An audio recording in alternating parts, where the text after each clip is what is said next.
Fourth question देखिएगा कि क्या है, state that whether each of the following statement are true or false. If the statement is false then rewrite this given statement correctly. ठीक है, जो false जो true है वो true है, ठीक है, उसमें कुछ करना ही नहीं है, अपने को true false ही बताना, जो false आ गया उसको हमें करेक्ट करके लिखना है, बस इतना काम करना है। ठीक है, तो जो पहला स्टेटमेंट है देखिएगा कि क्या है कि P इक्वल टू तो है, उसके अंदर Mn दो एलिमेंट्स है, Q में क्या है भाई N M है, तो P Q R यानी सॉरी यहाँ पे जो Cartesian product of P Q है वो क्या ये है, ये तो भाई ट्रू नहीं है, ये तो स्टेटमेंट क्या है कि रॉन्ग स्टेटमेंट है। जो अपना फर्स्ट जो है वो क्या है भाई, फॉल्स स्टेटमेंट है भाई, फॉल्स स्टेटमेंट।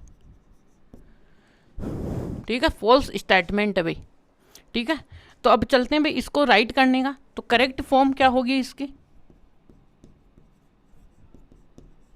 करेक्टली फॉर्म, तो यहां से क्या आने वाला भाई, इसमें P क्रॉस Q जो है वो क्या आएगा भाई, यहाँ से भाई क्या है कि M का किसके साथ लगेगा, N के साथ एरो लगा दो, और M का किसके साथ एरो लगा दो भाई, M के साथ, फिर अगेन N का किसके साथ एरो लगाओ, N के साथ लगाओ, और N का किसके साथ, M के साथ एरो। तो ये अपने पास फर्स्ट क्वेश्चन यानी फर्स्ट पार्ट का ये आंसर आता है। सेकेंड में क्या है कि A and B are a non empty set. ठीक है, और ये A cross B is the non empty set of ordered pair, यानी कि ये यदि A और B यदि नॉन एम्प्टी है तो इनका जो पेयर होगा, ऑर्डर्ड पेयर होगा, वो P क्रॉस होगा such that x belonging to A and y belonging to क्या होगा A। तो भाई यही तो होता है कि non empty set of ordered pair ही तो होता है, जिसमें x A में से आता है, y किस में से आता है, ये तो क्या है अपना ट्रू स्टेटमेंट निकला भाई। बेसिक सी डेफिनेशन ही है, इसमें कुछ है नहीं इतना, इसका मतलब ये ट्रू है तो कुछ भी नहीं करना है।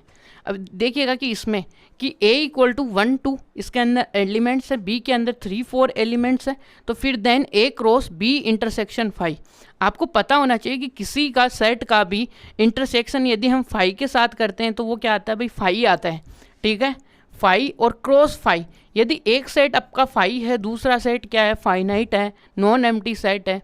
ठीक है, तो उस सेट में आपको क्या मिलने वाला है भाई, हमने पढ़ा था यदि एक सेट भी यदि वो क्या हो गया कि नॉन एम्प्टी हो गया तो अपना कार्टेशियन प्रोडक्ट भी क्या हो जाता है नॉन एम्प्टी। तो इसका मतलब ये कार्टेशियन प्रोडक्ट है वो भी नॉन एम्प्टी यानी कि एम्प्टी हो गया, सॉरी एम्प्टी। ठीक है, तो यहाँ से ये भी क्या हो गया ट्रू स्टेटमेंट आ गया। क्लियर है आपको? यदि कोई प्रॉब्लम है तो कमेंट कर सकते हो आप, आपको रिप्लाई ज़रूर से मिलेगा। ठीक है,